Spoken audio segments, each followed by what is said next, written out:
श्रीगुरुभ्यो नमः हरिः ॐ सदात्मध्याननिरतं विषयेभ्यः पराङ्मुखं नौमि शास्त्रेषु निष्णातं चन्द्रशेखरभारतीम् ॐ नमः सूर्यः पितामहो व्यासः वसिष्ठो त्रिपराशरः कश्यपो नारदो गार्ग्यः मरीचिर्मुनिरङ्गिराः लोमशः पौलशश्चैव चमनो जवनो भृगुः शवनकोष्ठादशश्चेति ज्योतिष्शास्त्रप्रवर्तकाः नमो ಋಷಿಭ್ಯಃ ನಮೋ ಮಹದ್ಭ್ಯಃ. ಪ್ರಿಯ ವೀಕ್ಷಕರೇ, ಭಗವಂತ ಶುಭವನ್ನು ಉಂಟು ಮಾಡಲಿ. ಆತ್ಮೀಯರೇ, 29/3/2025 ಶನೇಶ್ವರನು ಕುಂಭರಾಶಿಯಿಂದ ಮೀನರಾಶಿಗೆ ಪರಿವರ್ತನೆ ಆಗ್ತಾ ಇದ್ದಾನೆ. ಹಾಗಾಗಿ ವೃಶ್ಚಿಕ ರಾಶಿಯವರಿಗೆ ಹೇಗಿದ್ದಾನೆ ಶನೇಶ್ವರನು ಎಂಬುದನ್ನು ನಾವು ಗಮನಿಸೋಣ. ಯಾಕಂದರೆ ನಿಮಗೆ ಇಷ್ಟು ದಿವಸ ಶನೇಶ್ವರನು ಪಂಚಮದಲ್ಲಿ ಶನೇಶ್ವರನು ಇದ್ದ. ಯಾಕಂದರೆ ಚತುರ್ಥದಲ್ಲಿರುವಂಥ ಶನೇಶ್ವರನು ಪಂಚಮಕ್ಕೆ ಹೋಗ್ತಾ ಇದ್ದಾನೆ. ಅಂದರೆ ಚತುರ್ಥದಲ್ಲಿ ಇದ್ದವನು ಪಂಚಮಕ್ಕೆ ಹೋಗ್ತಾ ಇದ್ದಾನೆ. ಒಂದು ಹಂತಕ್ಕೆ ಈ ಚತುರ್ಥ ಪಂಚಮ ಎರಡೂ ಕೂಡ ಶನೇಶ್ವರನಿಗೆ ಅಷ್ಟೊಂದು ಸಪೋರ್ಟ್ ಆದಂಥದ್ದಲ್ಲ. ಆದರೆ ಚತುರ್ಥದಕ್ಕಿಂತ ಪಂಚಮ ಸ್ವಲ್ಪ ಒಳ್ಳೆಯದು ಅಂತೇಳಿ ಹೇಳಬಹುದು. ಯಾಕಂದರೆ ನಿಮ್ಮ ರಾಶಿಗೆ ಶನೇಶ್ವರನು ಸ್ವಲ್ಪ ಶತ್ರುಗ್ರಹನೇ ಆಗ್ತಾನೆ, ಅವನು ಮಿತ್ರನಲ್ಲ. ಇದು ಬಹಳ ಮುಖ್ಯವಾಗಿ ನಾವು ಗಮನಿಸಬೇಕು. ಯಾಕಂದರೆ ಮಿತ್ರನಾದಂಥ ಶನೇಶ್ವರನು ವಿಶೇಷವಾದಂಥ ಫಲ, ಸ್ವಲ್ಪ ಶತ್ರುಗ್ರಹನೇ ಆಗ್ತಾನೆ ಶನೇಶ್ವರನು. ಹಾಗಾಗಿ ಚತುರ್ಥದಲ್ಲಿರುವಂಥವನು ಚತುರ್ಥಾಧಿಪತಿಯು ಪಂಚಮಕ್ಕೆ ಗುರುವಿನ ಮನೆಗೆ ಹೋಗ್ತಾನೆ. ಗುರುವಿನ ಮನೆ ಏನೋ ಒಳ್ಳೆಯದು, ಆದರೆ ಅವನ ದೃಷ್ಟಿ ಏನಾಗುತ್ತೆ, 7ನೇ ರಾಶಿಗೆ ದೃಷ್ಟಿ ಮತ್ತು 11ನೇ ರಾಶಿಗೆ ಶನೇಶ್ವರನ ದೃಷ್ಟಿ ಇರುತ್ತೆ. ನೋಡೋಣ ಏನೇನು ಶುಭ ಫಲ ಕೊಡ್ತಾನೆ ಅಥವಾ ಜಾಗೃತ ವಹಿಸ್ಕೊಳ್ಬೇಕು ಎಂಬುದನ್ನು ನೋಡೋಣ.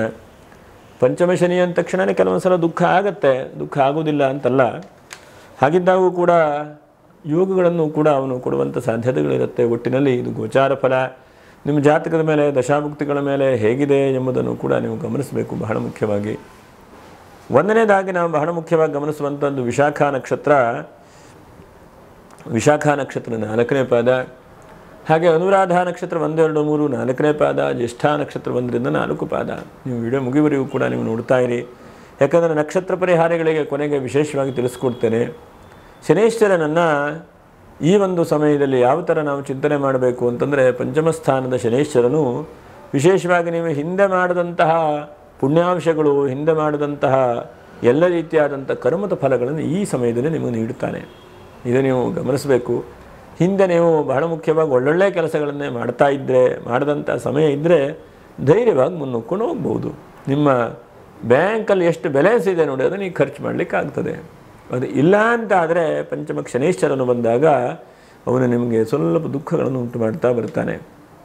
ಎಷ್ಟೋ ಸಲ ನಾವು ಸ್ವೇಚ್ಛಾಚಾರಿಯಾಗೋ ಅಥವಾ ಮನಸ್ಸಿನಲ್ಲಿ ಏನೇನೋ ಚಿಂತೆ ಮಾಡ್ತಾ ಇದ್ದೋ ಅಥವಾ ಮನಸ್ಸಿನಲ್ಲಿ ಯಾವಾಗೂ ಕೂಡ ಕೆಟ್ಟದ್ದನ್ನೇ ಕಾಯ ವಾಚ ಮನಸ 3 ಮಾಡ್ತಾ ಇದ್ದರೆ ಆ ಶನೇಶ್ವರನು ನಮಗೆ ಕೈ ಹಿಡಿಯುವುದಿಲ್ಲ.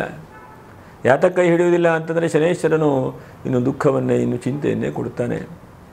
ದುಃಖ ಚಿಂತೆ ನಮಗೆ ಬರಬಾರ್ದು, ಒಳ್ಳೆಯದೇ ಆಗಬೇಕು ಅಂತಂದರೆ ಬಹಳ ಮುಖ್ಯವಾಗಿ ಏನು ಗಮನಿಸಬೇಕು ಅಂತಂದರೆ, ನೀವು ಎಷ್ಟಾಗುತ್ತೋ ಅಷ್ಟು ಶನೇಶ್ವರನ ಧ್ಯಾನವನ್ನು ಕೂಡ ಮಾಡ್ತಾ ಬನ್ನಿ. ನೋಡೋಣ ಏನೇನು ಫಲಗಳು ಎಂಬುದನ್ನು ಗಮನಿಸೋಣ. ಒಂದನೇದಾಗಿ ಈ ರಾಶಿಯವರಿಗೆ ಫಸ್ಟ್ ಒಳ್ಳೆಯದೇನಾಗ್ತದೆ ಹೇಳಿ ಗಮನಿಸೋಣ. ಸಂತಾನ ವಿಹೀನರಾದಂತಹ ಯಾರ್ಯಾರು ವ್ಯಕ್ತಿಗಳು ಇದ್ದೀರೋ ವೃಶ್ಚಿಕ ರಾಶಿಯವರು, ಅಂಥವರಿಗೆ ಸಂತಾನ ಆಗು ಹಾಗೆ ಮಾಡ್ತಾನೆ. ಪಂಚಮ ಸ್ಥಾನಕ್ಕೆ ಬಂದ ತಕ್ಷಣವೇ ಸಂತಾನಾದಿ ಶುಭ ಫಲಗಳನ್ನು ಕೂಡ ಅವನು ಅನುಗ್ರಹ ಮಾಡ್ತಾನೆ ಎಂಬುದಾಗಿ ಹೇಳುತ್ತೆ. ಎರಡನೇದಾಗಿ ಗುರುವಿನ ರಾಶಿ, ಅವನು ಕೂತಂಥ ರಾಶಿ. ಇದು ಬಹಳ ಮುಖ್ಯವಾಗಿ ಗಮನಿಸಬೇಕು. ಗುರು ನಮ್ಮಲ್ಲಿ ಸಂತಾನಕಾರಕ ಮತ್ತು ಧನಕಾರಕ. ಯಾರೋ ಒಬ್ರಿಗೆ ಹಣ ಕೊಟ್ಟಿದ್ದೀವಿ, ಅವರು ವಾಪಸ್ ಕೊಡ್ತಾ ಇಲ್ಲ, ದುಃಖ ಆಗ್ತಾ ಇದೆ, ಚಿಂತೆ ಆಗ್ತಾ ಇದೆ. ಇಂಥ ಸಮಯದಲ್ಲಿ ಸ್ವಲ್ಪ ಹಣ ಬರುವ ಹಾಗೆ ಶನೇಶ್ವರನು ಮಾಡ್ತಾನೆ. ಎಷ್ಟೋ ಸಲ ಶನೇಶ್ವರ ನಮಗೆ ತೊಂದರೆ ಆಗುತ್ತೆ, ತಾಪತ್ರಯ ಆಗುತ್ತೆ ಅಂತಂದರೆ ಕೆಲವೊಂದು ಸಲ ದುಃಖಗಳು ಬಂದರೂ ಕೂಡ ನಮ್ಮನ್ನು ಸರಿಯಾಗಿ ಅವನು ಕೆತ್ತುತ್ತಾನೆ. ಬಹಳ ಮುಖ್ಯವಾಗಿ ಗಮನಿಸುವಂಥದ್ದು. ಹಾಗಾಗಿ ಸಂತಾನಾದಿಗಳನ್ನು ಕೂಡ ವೃದ್ಧಿಯಾಗುವಾಗ ಮಾಡಿ, ಅಥವಾ ಗರ್ಭೋತ್ಪತ್ತಿ ಆಗ್ತಾ ಇದೆ, ಅಬರ್ಷಣ ಆಗ್ತಾ ಇದೆ, ತೊಂದರೆಗಳಾಗ್ತಾ ಇದೆ ಅಂದರೆ ಅದನ್ನೆಲ್ಲ ತಪ್ಪಿಸುವಾಗ ಮಾಡ್ತಾನೆ ಶನೇಶ್ವರ. ಎಷ್ಟೋ ಸಲ ಮದುವೆ ಆಗಿರುತ್ತೆ, 8 ವರ್ಷ 10 ವರ್ಷ 12 ವರ್ಷ ಔಷಧಿ ಉಪಚಾರಗಳನ್ನು ಕೂಡ ಮಾಡ್ತಾರೆ, ಅಥವಾ ದೇವತಾ ಆರಾಧನೆಯನ್ನು ಕೂಡ ಮಾಡ್ತಾರೆ, ಸಂತಾನಾದಿಗಳು ಲಭಿಸುವುದಿಲ್ಲ. ಏನಪ್ಪ ಅಂತಂದರೆ ಶನೇಶ್ವರನ ಅನುಗ್ರಹದಿಂದ ಈ ಪಂಚಮ ರಾಶಿಗೆ ಬಂದಾಗ ಸಂತಾನಾದಿಗಳನ್ನು ಕೂಡ ಕೊಡ್ತಾನೆ. ಮತ್ತು ವಿಶೇಷವಾದಂಥ ಧನಲಾಭ, ಪಂಚಮಕ್ಕೆ ಬಂದ ತಕ್ಷಣ ಧನಲಾಭ. ಅದಕ್ಕೆ ಹೇಳಿದೆ, SB ಅಕೌಂಟಲ್ಲಿ ದುಡ್ಡು ಇದ್ದರೆ ಅಥವಾ ನಿಮ್ಮ ಕರೆಂಟ್ ಅಕೌಂಟಲ್ಲಿ ದುಡ್ಡು ಇದ್ದರೆ ನೀವು ಬಹಳ ತೆಗಿಬಹುದು, ಅನುಕೂಲ. ಇಲ್ಲ ಅಂತಾದರೆ ಕಷ್ಟ. ಹಾಗಾಗಿ ನಿಮಗೆ ವಿಶೇಷವಾದಂಥ ಧನಾಗಮನ, ಹಿಂದೆ ಯಾರಿಗೂ ಒಬ್ಬರಿಗೆ ಹೆಲ್ಪ್ ಮಾಡಿದಿರಿ, ಅವರು ಈ ಸಮಯದಲ್ಲಿ ಬಂದು ಹೆಲ್ಪ್ ಮಾಡ್ತಾರೆ. ಅಥವಾ ಒಬ್ಬರಿಗೆ ನೀವು ಏನೋ ಒಂದು ನಿಮ್ಮ ಕೈಲಾದ ಮಟ್ಟಿಗೆ ಒಳ್ಳೊಳ್ಳೆ ಕೆಲಸ ಮಾಡಿಕೊಟ್ಟಿದ್ರು. ಅನುರಾಧ ನಕ್ಷತ್ರದವರೆಲ್ಲ ಪರೋಪಕಾರಾರ್ಥಮಿದಂ ಶರೀರಂ ಎಂಬುದಾಗಿ ಹೇಳ್ತಾರೆ. ಯಾಕಂದರೆ ಪರೋಪಕಾರಕ್ಕೋಸ್ಕರವಾಗೇ ನಿಮ್ಮ ಜೀವನ ಶರೀರ ಎಲ್ಲವನ್ನೂ ಕೂಡ ಇಟ್ಟಿರ್ತೀರಿ ಅಂತ. ಯಾಕಂದರೆ ನದಿಗಳು ಪರೋಪಕಾರವಾಗಿ ಹರಿತದೆ. ಗಾವಹ ದುಹಂತಿ ಗಾವಹ, ಹಾಲನ್ನು ಹಸುಗಳು ಪರೋಪಕಾರಕ್ಕಾಗಿ ಕೊಡುತ್ತದೆ ಅಲ್ವಾ. ಹಾಗೆ ಹಣ್ಣನ್ನು ಗಿಡಗಳು ಪರೋಪಕಾರವಾಗಿ ಕೊಡುತ್ತೆ. ಹಾಗೆ ಅನುರಾಧ ನಕ್ಷತ್ರದವರು ಕೂಡ ಪರೋಪಕಾರಕ್ಕಾಗಿ ನಿಮ್ಮ ಶರೀರವನ್ನು, ನಿಮ್ಮ ಜೀವನವನ್ನೇ ಮುಡಿಪಾಗಿಟ್ಟುಬಿಟ್ಟಿದ್ದೀರಿ ನೀವು. ನಿಮ್ಮ ವೈಯಕ್ತಿಕವಾದಕ್ಕೆ ಬಹಳ ಕಡಿಮೆ ಇರ್ತದೆ ನಿಮ್ಮ ಜೀವನ. ಹಾಗಾಗಿ ನೋಡಿ, ಪರೋಪಕಾರವಾಗೋ ಅಥವಾ ಇನ್ನೊಬ್ಬರಿಗೆ ಉಪಕಾರ ಮಾಡದಂಥ ಅವಕಾಶಗಳು, ಅಂದರೆ ಅವಕಾಶ ಸಿಕ್ಕಿದಾಗ ಮಾಡಬೇಕು ಪ್ರತಿಯೊಂದು ಮನುಷ್ಯನು. ಮಿಕ್ಕಿದವರು ಮಾಡಿಲ್ವಾ ಕೆಲವರು ಮಾಡಿರ್ತೀರಿ. ಯಾರು ಅನುರಾಧ ನಕ್ಷತ್ರದವರನ್ನು ಬಹಳ ಮುಖ್ಯವಾಗಿ ಗಮನಿಸ್ತಾ ಇರ್ತೇವೆ. ನಾವು 27 ನಕ್ಷತ್ರದಲ್ಲಿ ಪ್ರತಿನಿತ್ಯವೂ ಕನ್ಸಲ್ಟೇಷನ್ ತೆಗೆದುಕೊಂಡಾಗ, ಜಾತಕ ನೋಡುವಾಗ ಯಾವ್ಯಾವ ನಕ್ಷತ್ರಗಳ ಸ್ವಭಾವ, ವ್ಯಕ್ತಿಗಳು ಹೇಗಿದ್ದಾರೆ, ಅವರಿಂದ ಏನೇನು ಜಗತ್ತಿಗೆ ಅನುಕೂಲ ಆಗ್ತಾ ಇದೆ ಅಂತ ನೋಡ್ತಾ ಇರ್ತೇವೆ. ಹಾಗಾಗಿ ಅಂತಹ ವ್ಯಕ್ತಿಗಳಲ್ಲಿ ನೀವು ಕೂಡ ಒಬ್ಬರು ಅನುರಾಧ ನಕ್ಷತ್ರದವರು. ಹಾಗಾಗಿ ನಿಮಗೆ ಹಿಂದೆ ಮಾಡಿದಂತಹ ಅವಕಾಶಗಳು, ಉಪಕಾರಗಳು ವಾಪಸ್ಸಾಗಿ ಬರುತ್ತೆ. ಇದು ಬಹಳ ಮುಖ್ಯವಾಗಿ. ಹಾಗೆ 6ನೇದಾಗಿ ಬಹಳ ಮುಖ್ಯವಾಗಿ ಯಾವ್ಯಾವ ಶತ್ರು ಸಂಬಂಧವಾದ ಚಿಂತೆಗಳು ಅಥವಾ ಏನಾದರೂ ಮೂಳೆಯ ಸಂಬಂಧವಾದ ತೊಂದರೆಗಳು, ಹೊಟ್ಟೆಲೇನೋ ತಾಪತ್ರೆಗಳು ಬರ್ತಾ ಇದ್ದರೆ ಅದನ್ನು ಕೂಡ ಪರಿಹಾರ ಮಾಡ್ತಾನೆ. ಮತ್ತು ಪಂಚಮ ಗುರುವಿನ ಮನೆಯಲ್ಲಿ ಸ್ವಲ್ಪ ಮಟ್ಟಿಗೆ ಧಾರ್ಮಿಕ ಕ್ಷೇತ್ರಗಳಿದ್ದಂಥವರಿಗೆ ಏನೋ ಸಮಸ್ಯೆಗಳು ಬರ್ತಾ ಇದೆ, ಏನೋ ಕಿರಿಕಿರಿ ಆಗ್ತಾ ಇದೆ, ಯಾಕೋ ದೇವಸ್ಥಾನದ ಸಮಸ್ಯೆಗಳು ಕಿರಿಕಿರಿ ಆಗ್ತಾ ಇದೆ, ಅಂಥವರಿಗೆ ಒಳ್ಳೆ ರೀತಿಯಾದಂಥ ಶಕ್ತಿಯನ್ನು ಭಗವಂತ ದಯಪಾಲಿಸ್ತಾನೆ. ಒಳ್ಳೆಯ ವ್ಯಕ್ತಿಗಳು ಜೊತೆಗೆ ಸೇರ್ತಾರೆ. ಒಳ್ಳೆ ರೀತಿಯಾದಂಥ ಹೋರಾಟ ಸಾಧನೆಗಳು ಕೂಡ ಆಗುತ್ತೆ. ಮತ್ತು ಧರ್ಮ ಪ್ರಚಾರ ಮಾಡ್ತಾ ಇರುವಂಥ ವ್ಯಕ್ತಿಗಳಿಗೆ ಪಂಚಮ ಶನಿ ಬಂದಾಗ ಒಳ್ಳೆಯದು.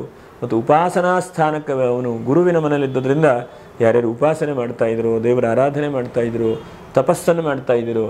ತಪಸ್ಸು ಅಂತಂದರೆ ಸತಪೋ ತಪ್ಯತ ಸತಪಸ್ತಪ್ತ್ವ ಇದಗುಂ ಸರ್ವಮಸೃಜತ. ತಪಸ್ಸು ಅಂದರೆ ಯಾವುದು? ಒಂದು ಕುರಿತು ನಾವು ಪುನಃ ಪುನಃ ಮಾಡುವಂಥದ್ದು ತಪಸ್ಸು ಎಂಬುದಾಗಿ ಹೇಳ್ತಾರೆ. ನಾವೆಲ್ಲ ಸಾಮಾನ್ಯವಾಗಿ ಸನಾತನ ಧರ್ಮದಲ್ಲಿ ಎಷ್ಟಾಗುತ್ತೋ ಅಷ್ಟು ದೇವರನ್ನು ಬೇಡಿಕೊಳ್ತೇವೆ. ಹಾಗಾಗಿ ಅದು ತಪಸ್ಸು ಅಂತ ಹೇಳ್ತಾರೆ. ಅದು ತಪಸ್ಸು ಹೇಳೋದಕ್ಕೆ ಒಂದು ಕುರಿತು ನಾವು ಮಾಡುವಂತಹ ಪ್ರತಿ ಕ್ಷಣವೂ ಕೂಡ ಮಾಡುವಂಥದ್ದಕ್ಕೆ ತಪಸ್ಸು ಅಂತ. ಉದಾಹರಣೆಗೆ ಒಂದು ವ್ಯಕ್ತಿ ವಿದ್ಯಾಭ್ಯಾಸ ಮಾಡಿ ನಾನು ದೊಡ್ಡ ರೀತಿಯಾದಂತಹ MBBS ಆಗಿ ಡಾಕ್ಟರ್ ಆಗ್ತೇನೆ ಅಂತಂದರೆ ಅದು ಒಂದು ತಪಸ್ಸೇ, ಅದು ತಪಸ್ಸಲ್ಲ ಅಂತಲ್ಲ. ಹಾಗಾಗಿ ಅಂತಹ ಯಾವ ತಪಸ್ಸಿದೆಯೋ ಅದಕ್ಕೆ ನಿಮಗೆ ಹೋಗುವಂಥ ಅವಕಾಶಗಳನ್ನು ಕೊಡ್ತಾನೆ. ನಾವೆಲ್ಲ ತಪಸ್ಸು ಹೊಡೆದ ತಕ್ಷಣವೇ ಹೀಗೆ ಅನೇಕ ರೀತಿಯಾದಂಥ ಅರ್ಥಗಳು ಸಂಸ್ಕೃತದಲ್ಲಿದೆ. ನಾವು ಕೆಲವೊಂದಷ್ಟಕ್ಕೆ ಸೀಮಿತ ಮಾಡ್ಕೊಂಡಿರ್ತೇವೆ. ಹಾಗಾಗಿ ನಿಮ್ಮ ಮನಸ್ಸಿನ ತಪಸ್ಸು MBBS ಆಗಬೇಕು ಅಂದ್ರದು, ಅಥವಾ ಯಾವುದೊಂದು ದೊಡ್ಡ ಎಕ್ಸಾಮ್ ಆಗುವೆ ನಾನು ಗೌರ್ಮೆಂಟ್ ನೌಕರಿ ಸೇರಬೇಕು ಅಂದ್ರದು, ಅಥವಾ ನಿಮಗೆ ಬಹಳ ವರ್ಷದ ಜೀವನದಲ್ಲಿ ಮದುವೆ ಆಗಲಿಲ್ಲ ಅಂದ್ರದು, ಸಂತಾನ ಅಷ್ಟೇ ಹೇಳಿದೆ ನಾನು. ಹೀಗೆ ಇಂತಹ ಆ ತಪಸ್ಸನ್ನು ಸಿದ್ಧಿಯಾಗುವಾಗ ಮಾಡ್ತಾನೆ ಪಂಚಮಕ್ಕೆ ಬಂದಾಗ. ಅದು ಯಾವ ಬೇಕಾದ್ರೂ ತಪಸ್ಸಿರಬಹುದು. ವಿದ್ಯಾರ್ಥಿಗಳು ನಿಮ್ಮ ಜೀವನದಲ್ಲಿ ತಪಸ್ಸು ಯಾವುದಪ್ಪ ಅಂದರೆ ಚೆನ್ನಾಗಿ ಓದುವಂಥದ್ದೇ. ಬಿಸ್ನೆಸ್ ಮಾಡೋರು ನಿಮ್ಮ ಜೀವನದಲ್ಲಿ ಆ ಬಿಸ್ನೆಸ್ ಬಗ್ಗೆ ಯೋಚನೆ ಮಾಡುವಂಥ ತಪಸ್ಸು. ಹೀಗೆ ಇನ್ನಹ ಸತ್ಯಂ ತಪಃ, ಆದಷ್ಟು ಸತ್ಯವಾಗಿ ಪ್ರಯತ್ನ ಮಾಡಿ ಅಂತ. ಯಾಕಂದರೆ ಈ ಸಮಯದಲ್ಲಿ ನೀವೇನಾದರೂ ಕಿರಿಕಿರಿ ಆದರೆ ಮುಂದೆ ಮತ್ತೆ ಕಷ್ಟ ಆಗಿಬಿಡುತ್ತೆ. ಪಂಚಮ ಶನಿಯಿಂದಾಗೆ ಈಗ ತೊಂದರೆ ಮಾಡ್ಕೊಂಡ್ರೆ ಮತ್ತೆ ಕಷ್ಟ ಆಗ್ತದೆ. ಹಾಗಾಗಿ ತಪಸ್ಸನ್ನು ಮಾಡಿ ತಪಸ್ಸಿಗೆ ಸಿದ್ಧಿಯಾಗುವಾಗ ಕೂಡ ಶನೇಶ್ವರನು ಮಾಡ್ತಾನೆ. ಅನಂತರದಲ್ಲಿ ಏಕಾದಶ ದೃಷ್ಟಿಯಿಂದ ಇದಿಷ್ಟು ಶುಭ ಫಲಗಳನ್ನು ಕೊಡಬಹುದು. ಒಂದನೇದಾಗಿ ನಿಮ್ಮ ವೈಯಕ್ತಿಕವಾದಂತಹ ಕಿರಿಕಿರಿಗಳು, ಅಂದರೆ ಎಲ್ಲ ಚೆನ್ನಾಗಿರುತ್ತೆ, ಮನೆಯಲ್ಲೇ ಅದೋ ಇದೋ ಸಮಸ್ಯೆಗಳಿರುತ್ತೆ. ಹಾಗಾಗಿ ಅಂತಹ ವೈಯಕ್ತಿಕವಾದಂಥ ಕಿರಿಕಿರಿಯನ್ನು, ವೈಯಕ್ತಿಕವಾದಂಥ ಸಮಸ್ಯೆಗಳನ್ನು ಪರಿಹಾರ ಮಾಡ್ತಾ ಎಂದು ಬಹಳ ಮುಖ್ಯವಾದಂಥದ್ದು. ಎರಡನೇದಾಗಿ ದೂರ ಪ್ರಯಾಣ ಯೋಗ. ಏನೋ ಫಾರಿನಿಗೆ ಹೋಗಿಬಿಡು, ಹೊರದೇಶದಲ್ಲಿ ಹೋಗಬೇಕು ಅಂತಂದರೆ ಹೋಗಿ ಅಂತೇಳಿ ಶನೇಶ್ವರನ ಕಳಿಸ್ಕೊಡ್ತಾನೆ 5ನೇ ರಾಶಿಯಲ್ಲಿ ಬಂದ ತಕ್ಷಣವೇ. ಯಾಕಂದರೆ ರಾಹು ಕೂಡ ಹಿಂದೆ ಬರ್ತಾನೆ. ಹಾಗಾಗಿ ಹೋಗ್ತೇನಾ, ಹೋಗಪ್ಪ ನೀನು, ಒಳ್ಳೆಯದಾಗಲಿ ಅಂತೇಳಿ ಕಳಿಸ್ಕೊಡ್ತಾನೆ.